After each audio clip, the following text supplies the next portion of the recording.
کو بلا تفریق اپنے بات کہنی چاہیے، کنڈیم کرنا چاہیے، اور یہ صرف ایک سیاستدان کو گالی نہیں ہے، یہ ہمارے ان سیاستدانوں کو بھی گالی ہے جن لوگوں نے پاکستان بنایا اور جو آج پاکستان کی بقا اور سالمیت کی بات کرتے ہیں۔ Thank you sir. سیاستدان بہت قابل احترام ہے۔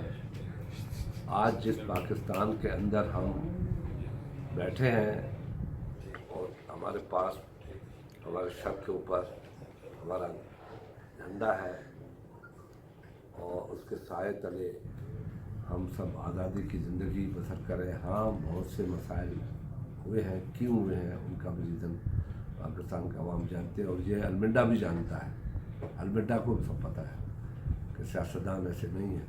سیاستدانوں نے پاکستان بنایا، قائد اعظم نے پاکستان بنایا، قائد عوام نے پاکستان بچایا، اور ہم لوگوں نے پاکستان کو ایک ایسا ملک بنایا ہے جہاں پہ نیوکلر طاقتور بنایا سیاستدانوں نے۔ نہ کسی جنرل نے پاکستان بنایا، نہ کسی عدلیہ کے چیف نے پاکستان بنایا۔ یہ گالی وہ اپنے آپ کو دے رہا ہے۔ سیاستدان باعزت ہے، باغیرت ہے، اور اپنے فیصلے خود کرتا ہے۔